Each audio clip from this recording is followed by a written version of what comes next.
Je vais vous dire, la facilité serait de dire on ne présente pas Jean-Michel Salowski, mais bien entendu, je vais le faire. Il s'agit d'un collègue de la Sirène, mon fondateur. Il est philosophe, spécialiste de logique et d'épistémologie à Paris-Ouest, Nanterre La Défense, et il vient de publier le 3e volet de son Lévinas vivant, qui s'appelle Le concret, excuse-moi. Le concret et l'idéal. Le concret et l'idéal, voilà. Je lui laisse la parole sur savoir, éthique et judaïsme, Lévinas et la raison analytique. Myślałem, że pan mówić po polsku, ale to chyba nie wygodnie dla wszystkich. Je vais plutôt parler en français. Donc, le vrai titre de mon exposé, c'est Mode analytique d'autrement qu'être. Et avant d'entrer dans le vif du sujet, je donne quelques motivations. Pour s'intéresser à la conjugaison entre Lévinas et la philosophie analytique, il y a quelques raisons. Excusez-moi, j'ai besoin d'une manipulation. Il y a quelques raisons qui, il me semble, s'imposent. Il y a d'abord des raisons lévinasiennes qui sont que cette façon de procéder peut nous permettre de détacher la philosophie de Lévinas soit de la proximité phénoménologique dans laquelle elle est effectivement apparue et dans laquelle elle est souvent reçue, soit de la proximité française par laquelle elle est souvent captée. Et c'est aussi une façon de rapporter la pensée de Lévinas à la philosophie analytique, de ne pas minimiser en elle la dimension de philosophie morale, quelque chose qui est souvent fait dans les réceptions que je viens d'envisager. Maintenant, si on envisage ce rapprochement ou cette conjugaison du point de vue de la raison analytique, alors de mon point de vue, l'enjeu, c'est en quelque sorte de mettre la philosophie analytique au défi de autrement qu'être. On peut supposer que le revirement réaliste qui définit l'attitude de la philosophie analytique à partir de Frege et de Russell rend a priori la philosophie analytique inapte à quoi que ce soit de, alors en français au-delà, hein, mais j'ai envie de dire à quoi que ce soit de beyond, parce que j'ai l'impression que ça exprime plus fortement ce dont il s'agit, hein, c'est-à-dire faire entrer dans la philosophie une notion qui est définitionnellement hors de portée, qui contient dans sa définition même un caractère hors de portée. Et ce qui me fait bien aimer l'utilisation du mot beyond, c'est la pensée du personnage du Beyonder dans la version française de Spider-Man. Bon, je ne sais pas si ça parle à tout le monde, mais ça peut. Et donc, malgré cette difficulté originelle, on peut supposer que la philosophie analytique a ses propres manières d'arriver aux notions beyond, ou au moins d'ouvrir un chemin vers les notions beyond, ou au-delà. Alors je voudrais essayer de tenter la conjugaison, avec les motivations que je viens de dire, sur 3 terrains. Premièrement, le terrain de la philosophie morale, deuxièmement, le terrain de l'épistémologie, et troisièmement, le terrain du judaïsme. Alors je commence par le terrain de la philosophie morale. Alors, dans le domaine de la philosophie morale, il faut commencer par évoquer la division qui structure fondamentalement la philosophie morale analytique. Et cette division, elle correspond à quelque chose qui est caractéristique de la philosophie analytique en général. Dans tout canton de la philosophie analytique essaye de mettre au centre un débat sur l'enjeu du réalisme. Et c'est le génie de la philosophie analytique de trouver, dans chaque dimension de la philosophie, comment poser de façon nouvelle, intéressante et forte la question du réalisme. Par exemple, en philosophie des mathématiques, c'est le dilemme de Benacerraf, qui est la façon de poser le problème du réalisme et d'attirer toute la philosophie des mathématiques dans le débat sur le réalisme. En philosophie morale, le geste par lequel on met la question du réalisme au centre, c'est celui de la métaéthique, justement. Et quand nous, philosophes continentaux, nous recevons l'information de la distinction entre métaéthique et éthique normative, qui est la distinction structurante, qui a été évoquée par exemple par Yann, dans la première intervention de ce colloque, on a tendance à se tromper et à croire que la métaéthique, c'est la théorie du fondement de la morale, ou bien la théorie de la dimension à laquelle originairement se rattache la moralité, alors que l'éthique normative, ce serait l'examen des prescriptions qu'il convient d'observer. Or, c'est pas ça la distinction. En fait, l'éthique normative, telle que la philosophie analytique le conçoit, enveloppe le fondationnel de la morale. Et donc, par exemple, la présentation de l'impératif catégorique chez Kant, c'est dans l'éthique normative, dans la vision de la philosophie analytique.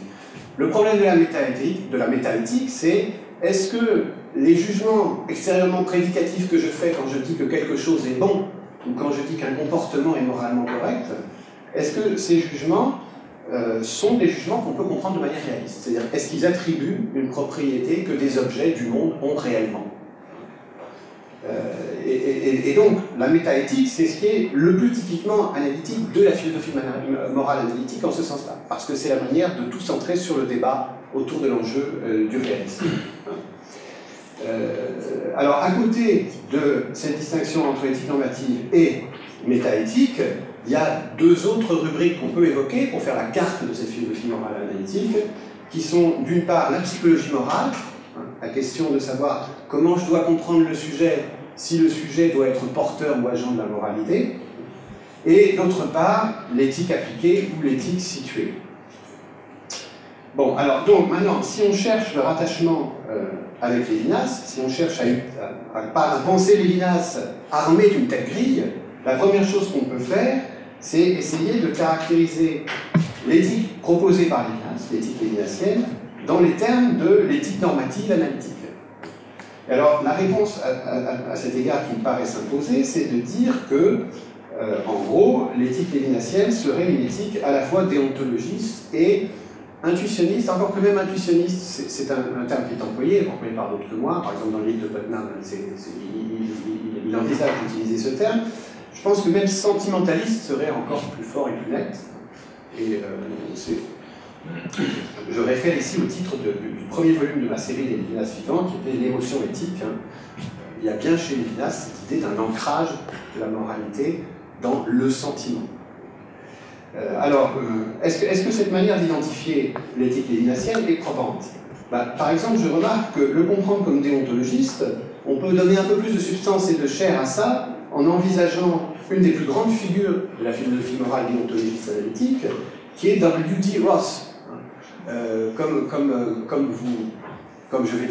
vous le savez, ou du moins dans mon discours vous le savez, W.D. Ross a proposé une idée de la morale en disant que la morale c'est d'abord le devoir, et il y a un certain nombre de devoirs fondamentaux qui s'imposent à nous prima facie, et ensuite dans chaque situation particulière, les impératifs correspondant à ces divers devoirs, il y en a 7, sont susceptibles d'entrer en conflit, et donc on a un arbitrage à faire entre les principes fondamentaux de la morale prima facie.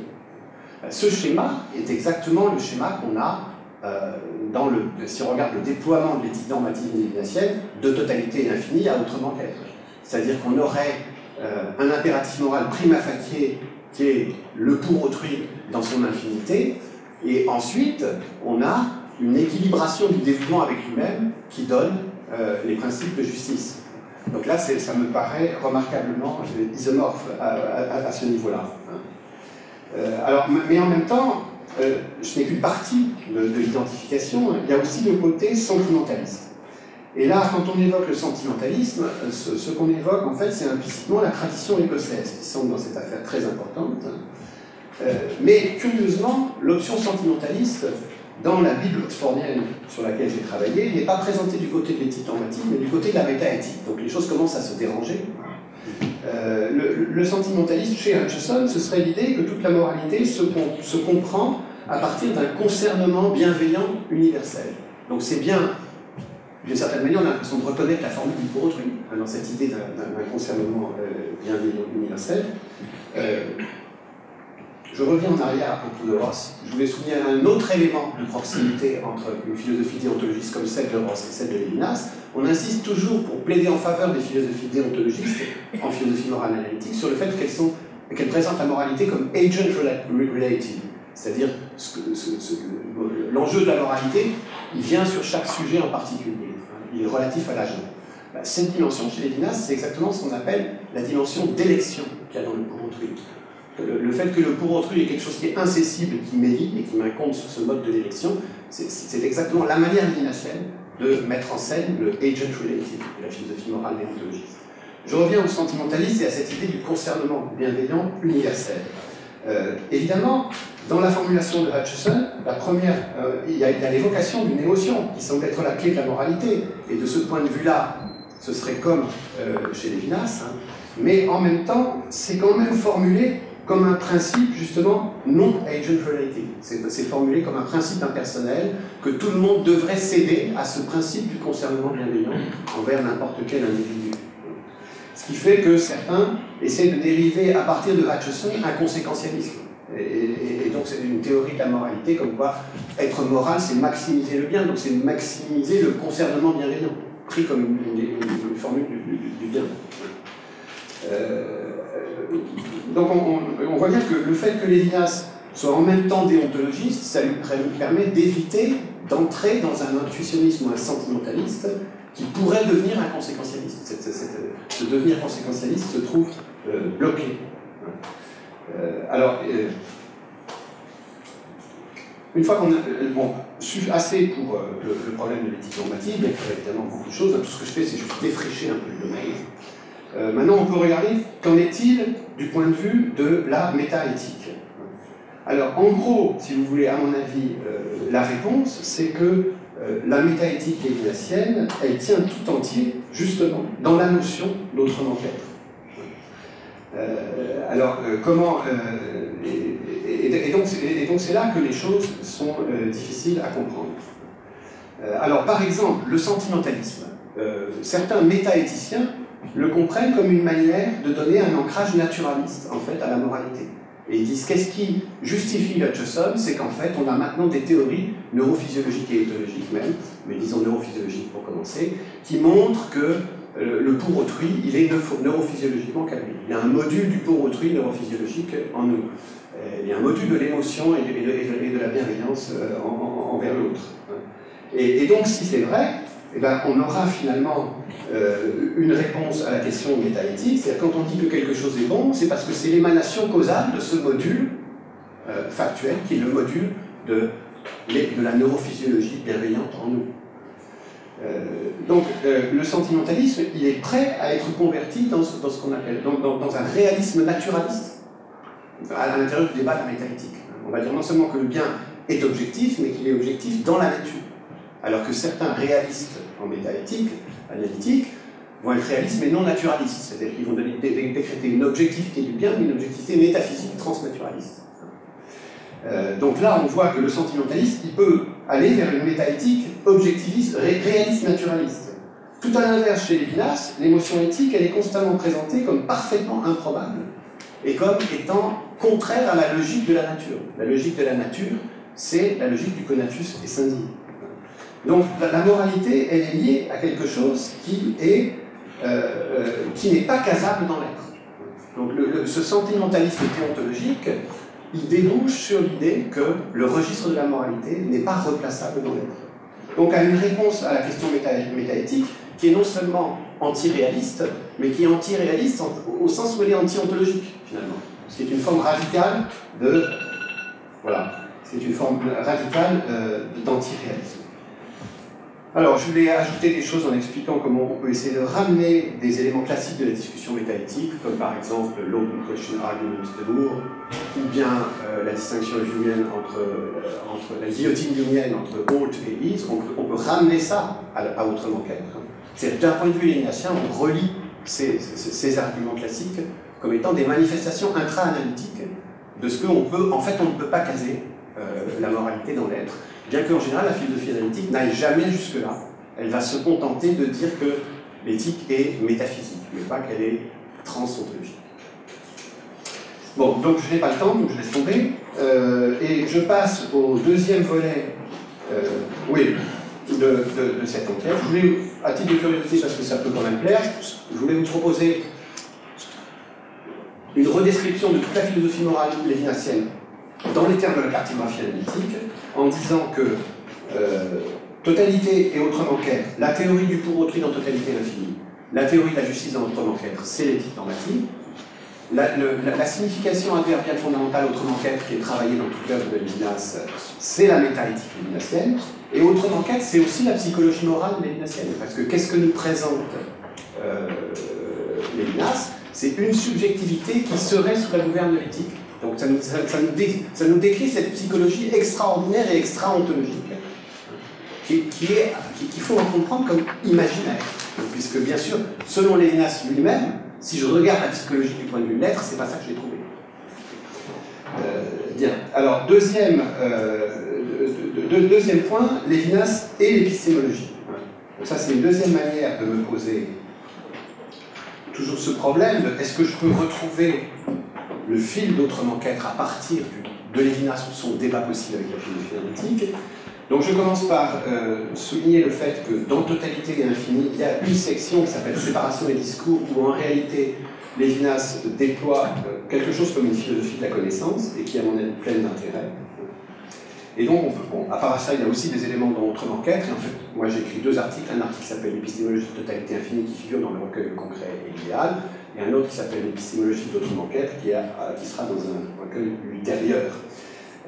Bon, mais je reviens à Totalité Infinie, et d'abord la première chose sur quoi on tombe quand on lit Totalité Infinie, c'est que, contrairement à toute attente, Lévinas, dans la matière de la connaissance, est d'accord avec la philosophie analytique sur quelque chose d'essentiel qui est l'antiphénoménisme.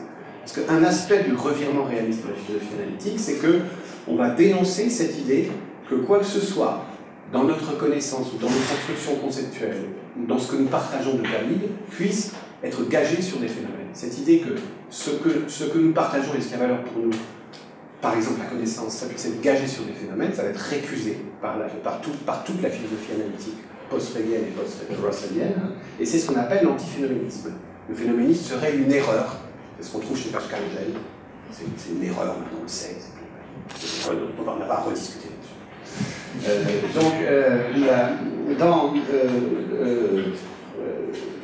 Donc, Lévinas est d'accord là-dessus, puisque dans Totalité Infinie, vous trouvez des descriptions où il dit que le phénomène en tant que tel, comme base pour une connaissance, serait quelque chose d'impraticable. Le phénomène, il est changeant, il est insaisissable, il est trompeur, il y a peut-être un manipulateur derrière, d'ailleurs, il est instable. Donc, pour toutes ces raisons, il est un mirage. Donc, à partir de toute cette analyse déceptive du phénomène, Lévinas arrive à la conclusion que la seule base possible de la connaissance, c'est non pas le phénomène m'apparaissant et risquant d'être un mirage, mais le phénomène rapporté par autrui à moi. Et donc là, on a l'impression que la position de Lévinas est extrêmement proche de la position, je dirais, carnapienne, qui assoit la science sur l'énoncé protocolaire. Donc Lévinas, bizarrement, partage complètement un des présupposés polémiques et centraux de l'épistémologie analytique, telle qu'elle est inventée par le cercle de Vienne. Maintenant, je voudrais envisager deux autres traits, en me demandant si ces traits peuvent être partagés par l'épistémologie analytique. Et là, c'est plus quelque chose qu'on peut discuter. Il y a une deuxième chose qui est affirmée, qui est extrêmement forte dans Totalité Infinie, et que je trouve très importante, c'est ce que je pourrais appeler la transcendance de la vérité. Et là, tout tient dans une citation qui est à la page 31 de Totalité Infinie, qui est « Sans séparation, il n'y aurait pas eu de vérité, il n'y aurait eu que de l'être ». Donc ça, c'est rappeler que pour qu'on ait de la connaissance et pour qu'on puisse récupérer le triomphe de la vérité dans nos énoncés, il faut que nos énoncés soient envisagés comme venant de complètement ailleurs, vers l'ensemble du réel. Et si on ne se donne pas cette orthogonalité d'un langage qui s'adresse à l'être depuis un extérieur, ben on n'a pas de vérité, on a juste l'être. Il y a juste l'être qui s'agite dans ses soubresauts et ses processus.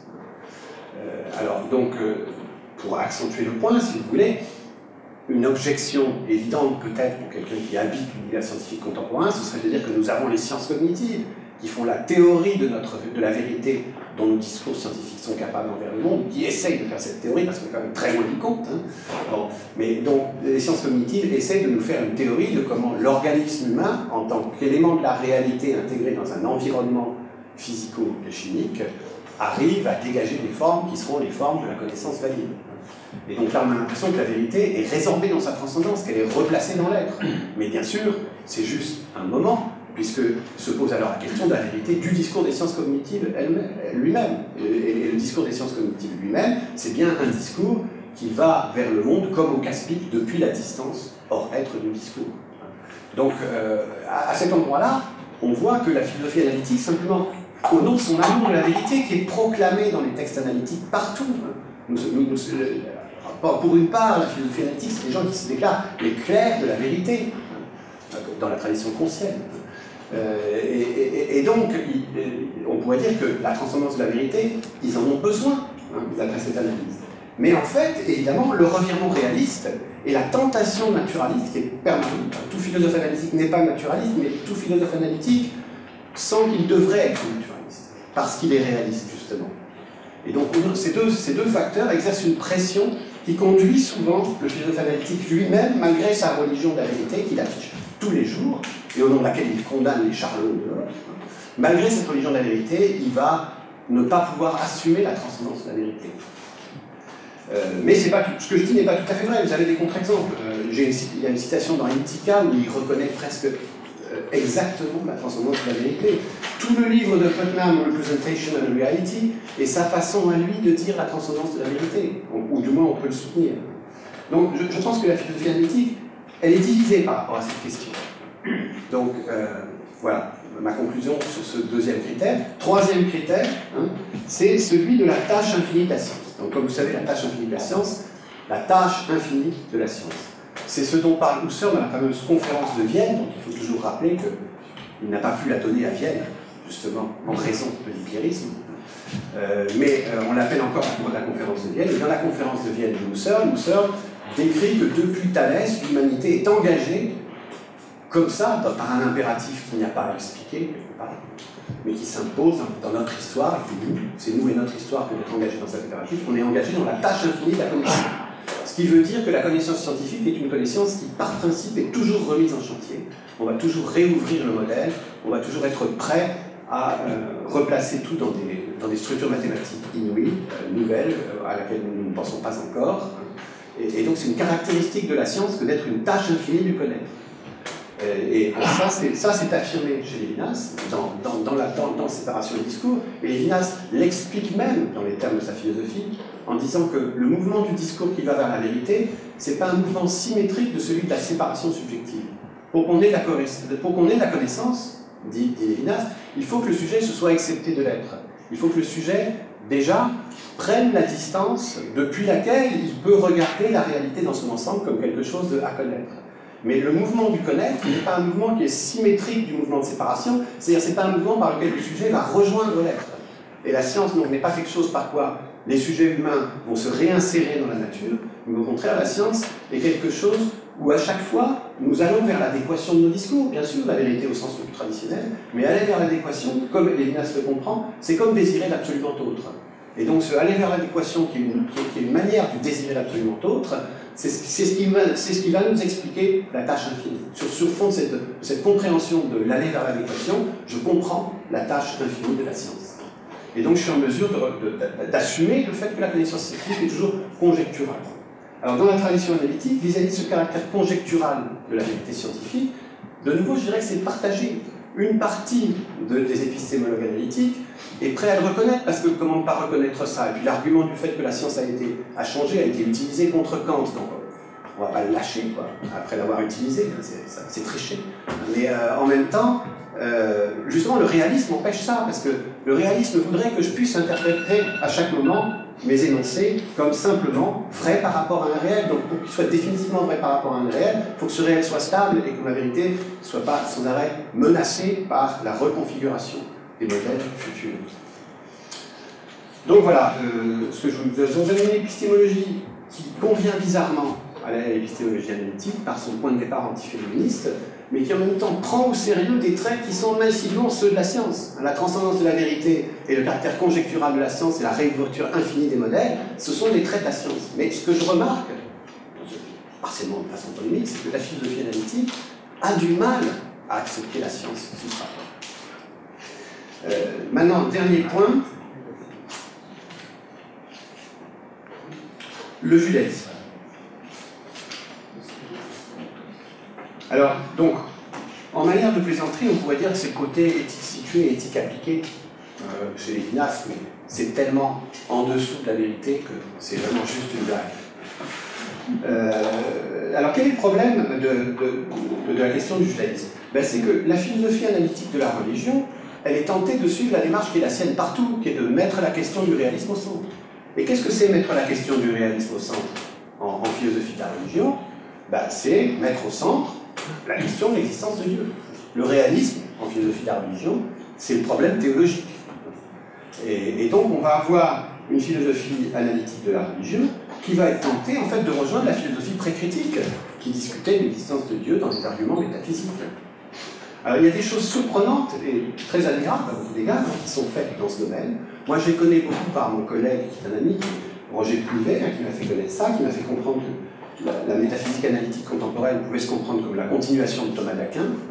Et donc on voit apparaître en philosophie analytique de la religion des débats comme par exemple nouvelle formulation de l'argument ontologique passant par la logique modale, ou alors nouveau débat passant par la logique modale aussi sur la compatibilité entre le libre arbitre humain et l'omniscience divine, ou encore réflexion pour savoir quelle métaphysique on doit se donner pour pouvoir donner crédit à la résurrection des morts.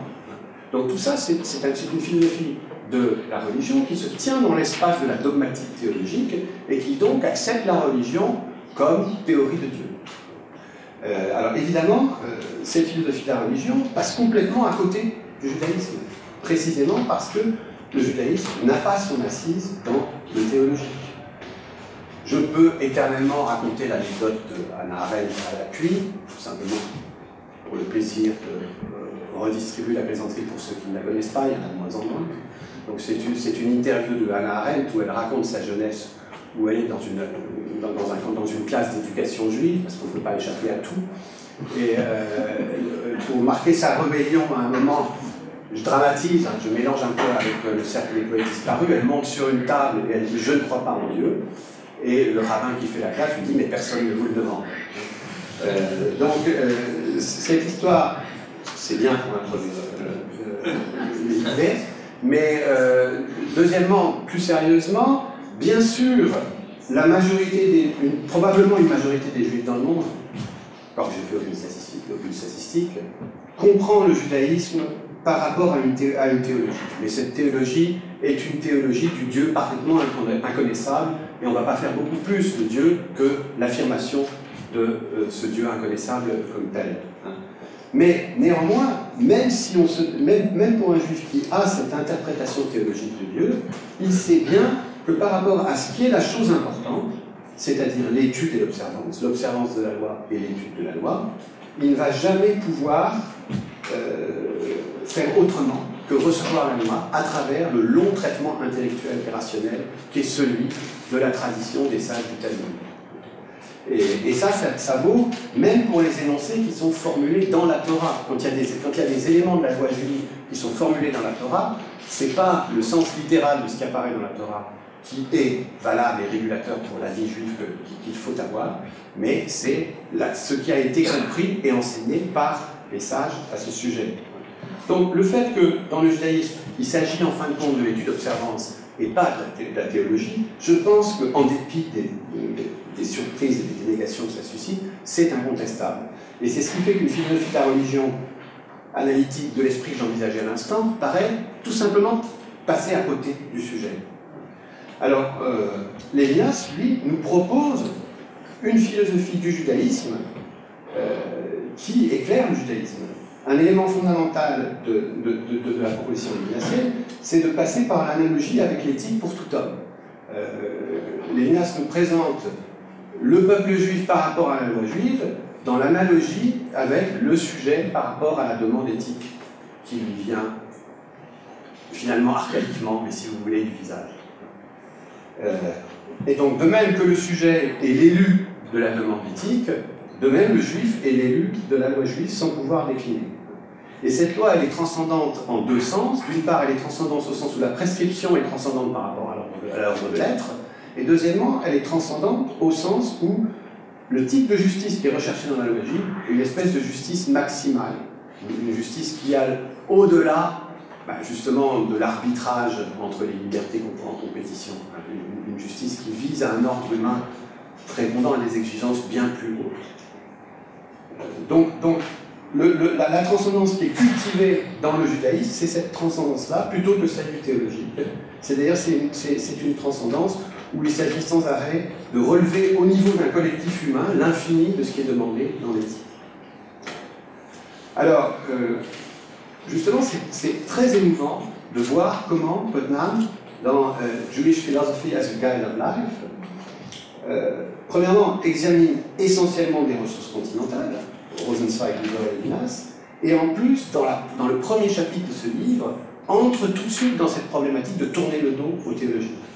Le premier article porte sur Rosenzweig, et tout de suite, Putnam dit que si on prend le judaïsme comme une théorie de Dieu, on est foutu, on ne comprendra jamais rien.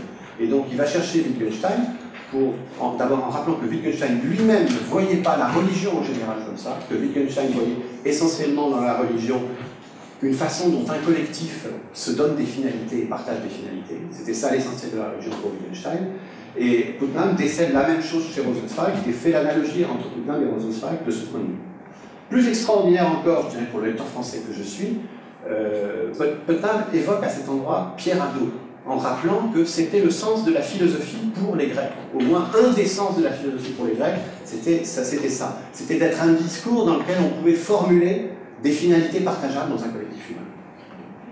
Donc, Putnam semble être la confirmation de ce qu'il n'y a pas de philosophie analytique du judaïsme, puisque justement, il va chercher, vous voyez, des ressources. Je trouve juste l'appui chez Wittgenstein. Wittgenstein ici fonctionne comme celui qui est le rebelle de la philosophie analytique, c'est-à-dire c'est celui qui a cessé d'envisager la signification sous la gouverne réaliste de la vérité et de la référence, et qui a au contraire livré la signification à l'usage et à l'emploi. Donc c'est pour ça qu'il peut être ici le passeur. Alors, est-ce que ça veut dire qu'il n'y a pas de philosophie analytique du judaïsme? Je ne crois pas du tout. À mon avis, il peut y avoir une philosophie analytique du judaïsme parfaitement passionnante, qui va étudier les procédures intellectuelles qui sont celles de l'étude talmudique, et qui va les étudier du point de vue de la philosophie du langage. Et là, on peut essayer de retraduire les arguments dans ce lexique, et on peut obtenir des résultats fort intéressants. Donc, bon, je pourrais vous développer cette partie, puisque j'ai envisagé un certain nombre d'exemples, certains que j'ai repris de mon livre Extermination loi Israël de 2003, d'autres qui m'ont été inspirés par le non-cognitivisme en métaéthique, parce que Simon Blackburn, en exposant le non-cognitivisme, envisage lui-même une objection qui lui a été faite et qu'il appelle l'objection de Frege-Hitch. Donc, en juxtaposant l'exemple de l'argument de Frege-Hitch avec lequel Blackburn discute, et les exemples que j'avais traités dans Examination de Israël, qui finalement renvoient formellement au paradoxe de Ross, je voulais montrer que cette vision des problèmes, qui est celle qu'apporte la traduction propositionnelle, au moins la traduction en logique des prédicats du premier ordre, au mieux des questions de langage, pouvait être extrêmement fructueuse pour débattre de ces questions-là. Voilà, c'est tout. Merci.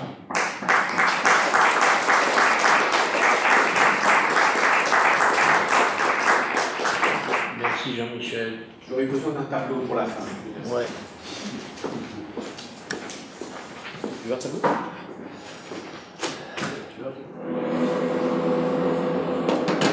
Bon, je rappelle de quoi il s'agit. Donc, il s'agit d'un exemple. Bon, c'est des choses que, bien sûr, comme tout ce que je dis en la matière, je tiens de Georges Ancel. Donc, ici, il s'agit d'une discussion liée à la mlacha de. Donc, c'est un des travaux interdits du Shabbat. Donc, c'est les 39 travaux interdits du Shabbat qui sont les mlachot, et qui sont, comme on dit, les 39 travaux qui sont inclus dans la fabrication du tabernacle. Et chacun de ces travaux est à envisager comme Marsheret Mlacha, si je me souviens bien, c'est-à-dire transformation artiste du monde, c'est-à-dire que ce qui doit être interrompu pendant le Shabbat, c'est... Ah oui. Pardon. Donc le contexte, c'est l'interdiction des travaux du Shabbat. Donc il s'agit des 39 travaux interdits du Shabbat, qui sont les travaux ayant servi à la fabrication du tabernacle. Et d'autre part, chacun de ces travaux est à envisager comme travail de transformation artiste du monde. Donc ce qui est visé en général, c'est ce rapport intelligent, audacieux et transformateur à l'égard du monde, qui est celui de l'homme tout le temps, en dehors du Shabbat. Et donc il y a des classifications, chacun des travaux représente une des catégories de ce travail artiste transformateur du monde. Et une des catégories, c'est celle de tuer. Donc c'est pas... Donc c'est tuer au sens où tuer est justement une transformation utilitaire du monde. Donc ça pourrait nous faire entrer dans toutes sortes d'autres discussions. Hein. La question est de savoir qu'est-ce qui va relever de cette catégorie et qu'est-ce qui n'en relèvera pas. À chaque fois, il s'agit de cerner la catégorie correctement pour chacun des travaux interdits du Shabbat. Donc ici, pour le travail de tuer, on pose le problème de celui qui coupe la tête d'un oiseau pour faire cadeau d'un jouet à un enfant. Alors ça peut vous sembler horrible et bizarre, et donc c'est l'exemple dont nous partons. L'idée, c'est qu'on pourrait envisager que ce ne soit pas vraiment un cas du travail en question, parce que l'instrumentalité n'est pas évidente. Ce à quoi ça s'adresse, c'est une espèce de gratuité ludique et de faire plaisir à l'enfant. Mais en même temps, le faire plaisir à l'enfant, il est lié causalement avec le meurtre de l'oiseau en lui enlevant sa tête. Donc on peut formaliser ça en écrivant ça sous la forme, d'abord, V de A et A implique B entraîne V de B, où A, c'est j'extrais la tête de l'oiseau, et B, c'est je tue l'oiseau. Alors, justement, on imagine la défense de celui qui dirait tout ce que je voulais, c'était extraire la tête pour faire le jouet, mais on va lui objecter, extraire la tête pour faire le jouet, ça entraîne, logiquement, tuer l'oiseau. Donc le fait d'avoir voulu extraire la tête, je pourrais avoir une logique de la volonté dans laquelle j'estime qu'à partir du fait que j'ai voulu A et que A implique B et une connaissance d'arrière-plan, ben j'ai voulu B. Et donc si c'est ça, vous en conclurez que I de B et A implique B entraîne I de A, où I c'est l'opérateur d'interdiction cette fois-ci. Donc si vous concédez ce lien des volontés, ben, il sera logique de dire que s'il est interdit de tuer l'oiseau, et si extraire la tête de l'oiseau entraîne tuer l'oiseau, alors il est interdit d'extraire la tête. Donc voilà une lecture de la situation. Après, selon ce que j'ai appris, la tradition juive elle-même n'admet pas complètement ce principe, parce que vous voyez, ce principe, il peut m'attribuer des volontés qui sont complètement en dehors de ma conscience, parce qu'elles sont simplement introduites par l'implication logique A implique B. Et donc, sur ce qui m'a été appris, le principe ne sera pas absolument affirmé, parce qu'on voudra envisager on dirait qu'il ne vaut pas si jamais la conséquence B m'est défavorable. Donc on ne prêtera pas à travers l'implication des volontés qui iraient contre moi de manière... On ne prêtera pas des volontés inconscientes qui, à travers l'implication, iraient contre moi. Bon, alors moi, ce qui me paraissait important, c'est que le formalisme même de ce genre de consécution fait beaucoup penser au paradoxe de Ross. Vous savez que le paradoxe de Ross, c'est celui-ci, c'est que quelqu'un qui écrit une logique déontique peut penser que nécessairement on a cette implication-là. C'est-à-dire que s'il est obligatoire que P, et si P implique Q, alors il est obligatoire que Q. On interprète l'obligation comme être obligé, il est obligatoire que P, ça veut dire P doit être vrai dans le monde. Donc, si P doit être vrai dans le monde et si P implique Q, ben Q doit être vrai dans le monde. Donc, on a l'impression que ça marche. C'est une tentative de nouer la logique déontique avec la logique propositionnelle classique. Et Ross, qui n'est pas le même que celui dont je parlais tout à l'heure, a fait remarquer que si on accepte ce principe, on arrive à des choses absurdes. C'est que si je dois lire la lettre, je dois lire la lettre ou la brûler. Parce que je lis la lettre, ça entraîne, je lis la lettre ou je brûle la lettre.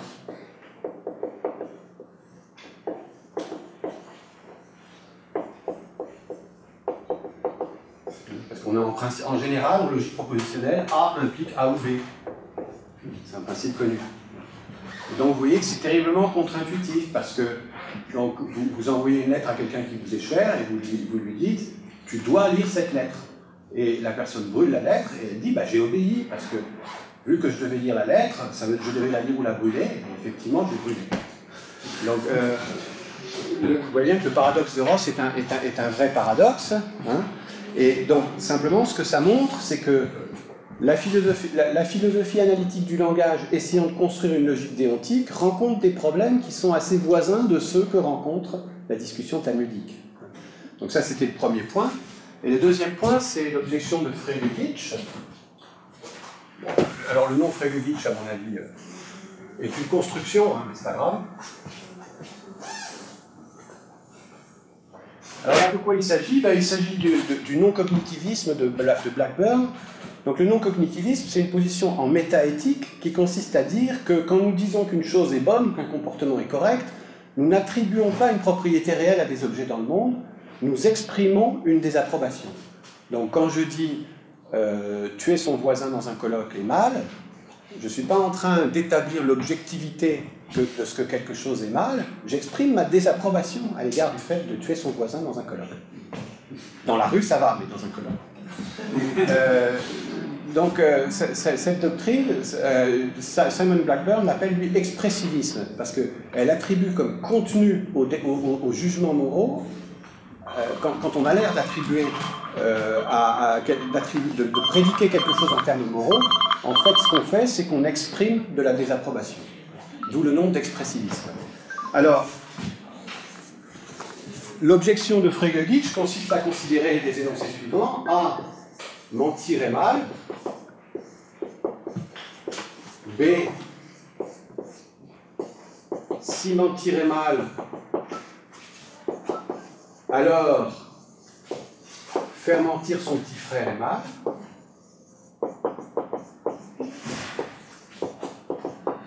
Bon, c'est une situation colorée un peu à la comtesse de Ségur, il me semble.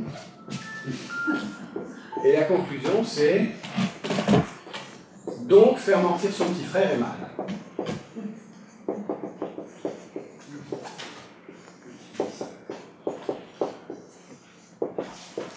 Donc, vous voyez, dans la petite histoire qu'il y a derrière cet exemple, je trouve qu'il y a un présupposé caché, c'est que je fais mentir mon petit frère à ma place. Et c'est ça qui me semble assez comtesse de Ségur. Mais donc voilà l'exemple. Et en quoi ça embête l'expressivisme? Ça embête l'expressivisme parce que si on est expressiviste, on va dire que A, le vrai contenu de mentir est mal, c'est une désapprobation. Quel est le contenu qu'il y a derrière mentir est mal? C'est que je désapprouve le fait de mentir. Et quel est le contenu qu'il y a derrière faire mentir son petit frère est mal? C'est à nouveau une désapprobation. Et donc on va dire que là, on a une présentation inférentielle du passage d'une désapprobation à une autre désapprobation. Hein. Mais le si alors qui est là-dedans, quel statut devrait-il avoir? On a l'impression que lui, le si alors, il est étranger à l'expressivisme. Il n'exprime pas lui-même une désapprobation. Et donc on aurait une logique par laquelle on enchaînerait par des inférences d'un autre ordre les désapprobations. Et c'est un peu le même problème que ce qu'on avait tout à l'heure, hein, où on a une logique purement théorétique qui enchaîne, qui permet d'établir des rapports entre les obligations. Et donc ça ne préserve pas l'hétérogénéité qu'il y a peut-être entre les obligations et les faits. Et c'était le même problème aussi dans l'exemple talmudique. C'est le problème de savoir si vraiment on peut faire jouer sans contrôle un lien entre le A implique B et les interdictions ou les volontés. Donc on retrouve toujours le même problème. Et Simon Blackburn donne une réponse très intéressante, hein, qui est que lui veut sauver l'expressivisme, et qu'est-ce qu'il va dire? Nous devrions être capables de voir le conditionnel B comme exprimant lui-même quelque chose à propos de l'interaction entre deux attitudes de premier ordre, à savoir la désapprobation du mentir et celle d'amener votre petit frère à mentir pour vous. Le conditionnel, le B, exprime une désapprobation à l'égard de tout système moral ou toute sensibilité morale qui contiendrait la première désapprobation, mais pas la seconde. Donc la réponse de Blackburn, c'est de dire que, en fait, c'est aussi une désapprobation, B, mais c'est une désapprobation du second ordre. Mais en même temps, il l'intègre encore à la logique, malgré tout, puisqu'il comprend l'implication au sens de la conséquence valide secondariste, c'est-à-dire quand il y a une implication, ça veut dire que si le membre de gauche est vrai, le membre de droite est vrai. Donc il établit une relation du même ordre, mais entre des systèmes contenant des approbations. Donc on voit que ce qui se cherche dans la philosophie morale analytique ici, mais aussi peut-être dans le Talmud, c'est une manière de relier de façon pertinente la logique théorétique avec son mode d'inférence, avec sa morphologie et sa syntaxe, hein, son mode d'inférence et son articulation des énoncés, avec les contenus proprement éthiques. Mais, alors, à mon avis, je pense que si on regarde comment ça se passe dans le judaïsme, la façon dont c'est fait à travers une technique très particulière, qui est la façon dont les Chachamim dégagent des lois à partir d'une référence à la Torah, typiquement par la procédure de la dracha. Et donc, c'est une procédure qui n'esquive pas le fait qu'il puisse y avoir à reconstruire un graphe logique, mais néanmoins, pour justifier les graphes logiques qu'on propose, on passe par la ressource à la Torah en tant que ressource de signification inépuisable, couvrant le champ de l'expérience humaine. Donc c'est une modalité où on va ne pas tourner le dos au fait qu'on peut écrire les conséquences logiques, qu'on a des formes théoriques qu'on peut écrire, mais en même temps, on ne va pas croire pouvoir clore cet exercice, par exemple dans une formalisation. Et on va reconnaître l'autorité de la ressource littéraire comme telle. Voilà, alors cette fois-ci ça me fait une autre fin, mais je crois que c'est la vraie. Merci.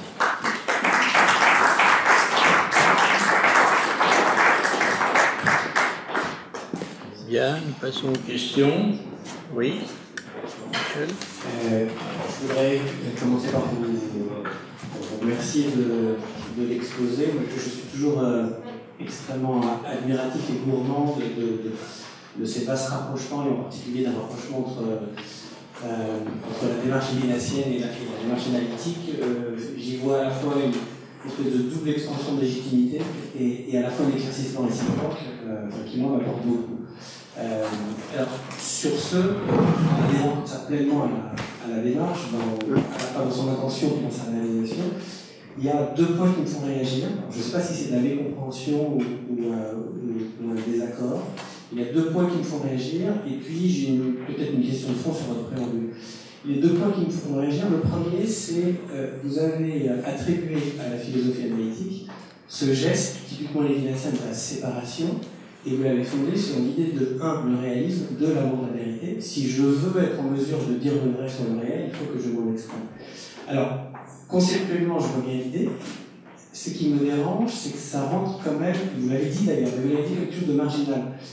Ça rentre en conflit assez fort avec une partie énorme de la tradition analytique, et en particulier de la tradition naturaliste, avec l'épistémologie naturaliste. Vous l'avez dit, mais vous l'avez dit comme une espèce de dimension marginale qui s'assume mal, mais en affirmant quand même a priori que l'âme, le code génétique de la figure analytique est quand même compatible avec la séparation. Et là, j'ai un peu de mal dans une certaine attitude d'observation. Ça, c'est le premier point. Le deuxième point, est-ce qu'il est vraiment légitime de généraliser le réalisme à ce point et de l'associer à la figure analytique? Je me souviens de quelques, vraiment, je me souviens quand même un peu de quelques textes, en particulier de Putnam, clamant la frustration de son désir de réalisme dans toute la période carnapienne de la philosophie analytique, et espérant enfin retrouver le réalisme chez quoi finalement son réalisme a quand même été déçu, etc. Enfin, il y a un appétit de réalisme, mais qui est souvent déçu. Donc, est-ce qu'on peut vraiment caractériser la philosophie analytique par son réalisme? Et enfin, troisième point qui est une question, j'arrête là peut-être. Non, mais j'observe que ça fait beaucoup. Et bien sûr, je laisse. Donc, juste troisième point, est-ce que l'amour de la vérité de la philosophie analytique, est-ce que vous pensez légitime de lui donner, dans une lecture comme ça lévinassienne, un sens éthique qui serait une soif de partage? Finalement, la vérité est la première chose que l'on est susceptible de partager, donc ce sur quoi on peut construire pour faire société. Est-ce qu'il y a un élan éthique dans l'élan analytique vers la vérité? D'accord, non, c'était juste parce que si j'avais pas eu de mémoire, j'aurais pas pu répondre. Donc, la première question, si j'ai donné l'impression que l'adhésion à la transcendance de la vérité était dans le code génétique de la philosophie analytique, ça veut dire que j'ai mal conduit mon exposé, parce que c'est pas ce que je pense. Ce que j'ai essayé de présenter, c'est que c'était pour moi une question ouverte. Il y a des raisons qui plaident en ce sens. Bon, et mettons par exemple, ce qu'on appelle le platonisme de Frege irait plutôt dans ce sens. On a l'impression que l'exigence que tout discours trouve son référent, ça revient chez lui à une idée du langage. Il va falloir qu'on procure des réalités au langage, mais les réalités, c'est autre chose que le langage, toujours. Hein. Donc, par exemple, hein, mais je veux dire, cet argument lui-même n'est pas définitif. Hein, et moi, c'est ce que j'ai essayé de dire dans mon exposé, c'est que la thèse de la transcendance de la vérité me paraît rarement affirmée comme telle. Pour moi, les meilleurs cas, ce serait, comme je disais, soit il dit dans un passage, mais en même temps, il ne le dit pas comme quelque chose à quoi il adhère définitivement, soit plus Putnam, justement, dans Representation and Reality, toute la thèse de Putnam, comme quoi on ne peut pas internaliser le prédicat de référence, on ne peut pas retraduire de façon naturaliste le prédicat de référence, c'est des choses qui vont dans ce sens-là. Donc moi, tout ce que je voulais dire, c'est que il n'est pas facile à la philosophie analytique de se séparer de ça, parce que pour une part, ça paraît lié au projet. Et ça, quelquefois on distingue entre des philosophies analytiques conceptualistes et des philosophies analytiques naturalistes, justement. Il y a des gens qui ont prétendu qu'il y avait eu un tournant avec les sciences cognitives, par exemple, qui était... Donc, je voulais juste présenter ça comme une question ouverte. Mais moi, ce qui me paraît intéressant, c'est que c'est quelque chose à quoi ils peuvent tendre l'oreille. C'est un mode du beyond, la transcendance de la vérité, c'est un mode du beyond, de l'au-delà, qui me semble qu'un philosophe analytique ne peut pas abjurer si facilement. C'est plus difficile d'abjurer ça que de dire que Deleuze, c'est n'importe quoi. Voilà l'idée. Bon. Donc, la deuxième question, c'était... Sur l'inhérence du réalisme à la philosophie. Alors, l'inhérence du réalisme, non, bien sûr. Ce que j'ai essayé d'expliquer, c'est que ce que fait la philosophie analytique, c'est qu'elle recentre le débat autour de la question du réalisme. Et après, il y a toute une histoire de ça. Il y a des étapes de ça. Dans l'étape carnapienne, le premier cercle de Vienne, on peut avoir l'impression que le réalisme de Frege et Russell est déjà perdu. Le point de départ, c'est Russell qui dit « Enfin, j'ai abjuré Kant, je vais pouvoir retrouver le monde, je vais fréquenter le réel », alors qu'avant, j'étais sans arrêt pris dans les phénomènes. Et on peut dire qu'avec le cercle de Vienne, c'est déjà perdu, parce que on peut lire les théories du cercle de Vienne comme une présentation de la science, comme simplement quelque chose qui sauve les phénomènes, selon la vieille tradition. Mais ensuite, il y a toutes sortes d'étapes. Mais donc, ce que je voulais simplement dire, c'est que la philosophie analytique toujours essaie de nous construire un débat où on va qualifier les positions comme ça. Et après, bien sûr, il y a des tas de positions. Dans tous les débats analytiques, il y a des antiréalistes.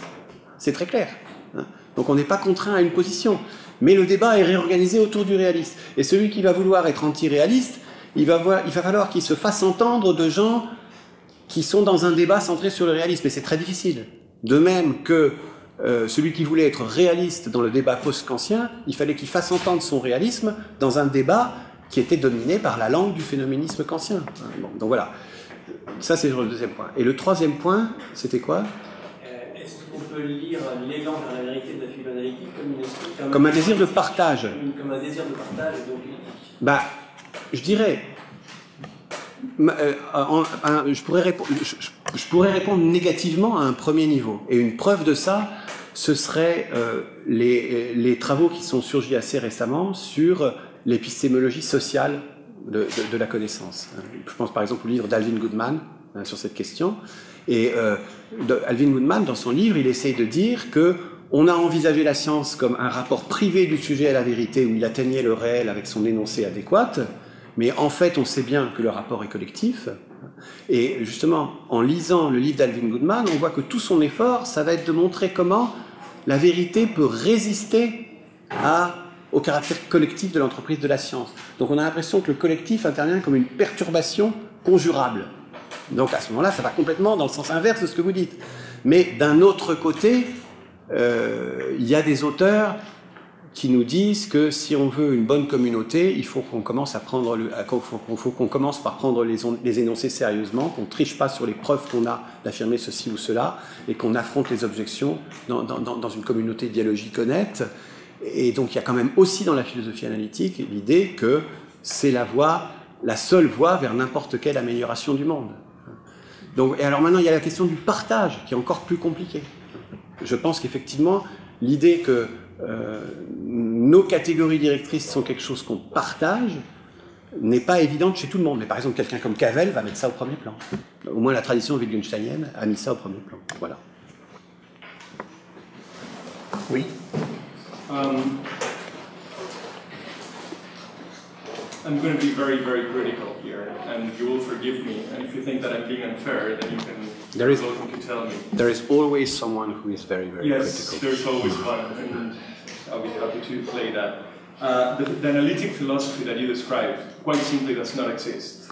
I think you're being extremely unfair, and I think that you're actually presenting what is a straw man. I would never in my mind would I put somebody like, say, quasi-realist, I mean, say, put somebody like Gibbard in the very same category as, I mean, whoever you want. I think that the problem with this is that you end up producing an account of what analytic philosophy is doing that is actually quite easy to resist. Much in the way that I think that we would be very, very resistant if we heard this kind of talk about continental philosophy. I think that this is incorrect in terms of metaethics. Metaethics is not a realist game, if I understood it correctly. I mean, notwithstanding, my French might be the thing in between, but I think that nobody would say that Mackie, say, is a realist. I would expect, and nobody would say that Mackie is not doing metaethics. Nobody would say that Blackburn is a realist. I mean, he calls himself a quasi-realist. I mean, I think that he is admittedly doing metaethics. And it seems to me that the problem with this is really that we end up with something that brings us to, I think, the very problem and the very reason why this kind of conversations need to get past the point in which we're talking about the respect we have for each other side of the line. I mean, the engagement of people like Brings, the engagement of people like, say, Gibbard, and the engagement of people like Brings, demand that actually we take seriously the fact that these are not just people talking about platonic pies in the sky. Neither is Frege, by the way. I don't think that Frege is, I think that your representation of Frege's Platonism is actually quite reductive too. So my point is, look, there are certainly all sorts of problems with the terminology, and there are all sorts of problems with the way in which we proceed in analytic philosophy. But I think that this is actually extremely reductive. Now, that is on the side of analytic philosophy. I want to make one more point, which is about your metaethics. I think that there is sort of a lot of conflation. I think that when you talk about non-cognitivism is not actually emotivism. That's how we seem to be describing it. Non-cognitivism is simply the fact that, simply the claim that we cannot know, that there is no cognition of moral properties. I mean, all sorts of things could come out of that. I mean, I think that this is basically a plea for a lot of punctiliousness and a lot of care as to how we proceed through the arguments, because by and large, analytics are not here to defend themselves. I suppose there is, yeah, I'll leave it at that, I guess.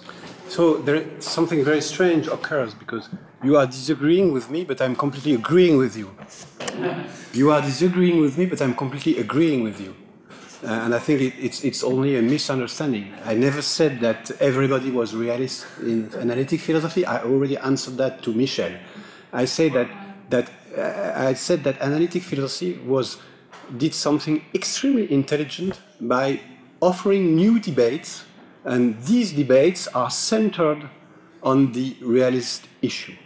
And as I said to Michel, I know that in every part in contemporary analytic philosophy, you have a lot of anti-realist positions. It's very clear for me, so it's just a misunderstanding between us. I think that Michel also pointed out that you presented it as something that is quite marginal. I think he had, at least I understood this impression being there. Well, if I didn't get that wrong. Second point, I never said that Frege is reducible to Platonism, not at all. I was just trying to think what reason we could have to see Frege as ready to engage the idea of the transcendence of truth. And so I was quoting the attribution to Frege of some Platonism, which is controversial, I agree with that, as a possible argument in favor of this positive assessment of Frege in the context of this discussion. So I think these are just 2 points. I never identified non-cognitivism with sentimentalism, not at all. They were completely distinct in my talk, really. I think it's just a linguistic problem here. And most of us, in a more general way, I was completely sympathetic with analytic world in the whole talk.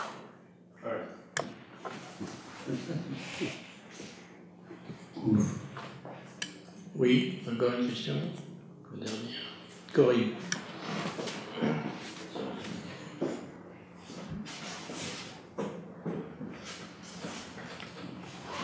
Moi, je impressionné aussi par ces mises en parallèle. L'illustration, de toute façon, j'ai toujours la même difficulté, elle me semble aller un peu trop vite.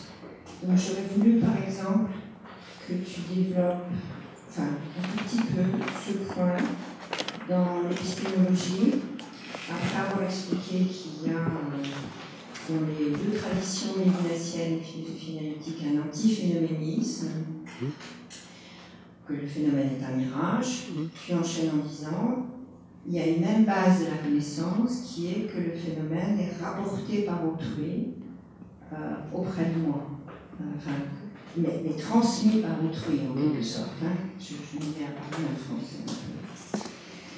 Est-ce que tu penses, là, c'est sur ce point, est-ce que tu pourrais développer, est-ce que tu penses que cette manière d'avoir autrui comme médiation dans un rapport au phénomène peut se penser de la même manière dans la philosophie analytique et chez Lévinas? Est-ce que c'est pas simplement un intitulé qui les rapproche?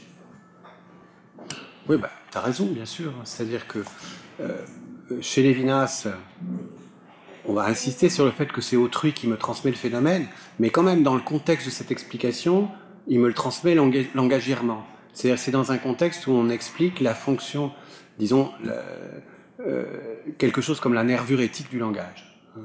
Donc, évidemment, dans la théorie de l'énoncé protocolaire, il n'y a aucune mention d'autrui et il n'y a aucune mention de la nervure éthique du langage.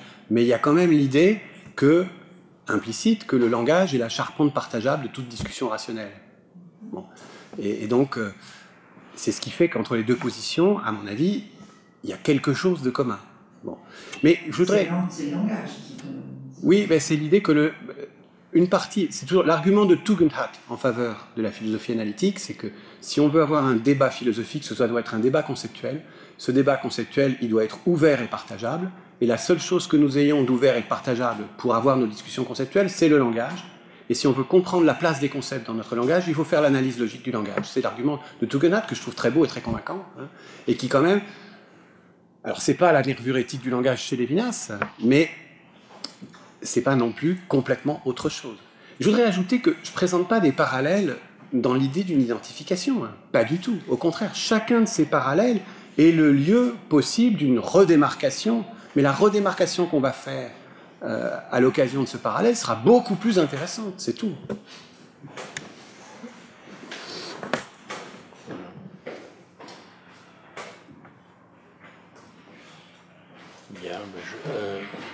Bien, merci à Jean-Michel. Merci Jean-Michel.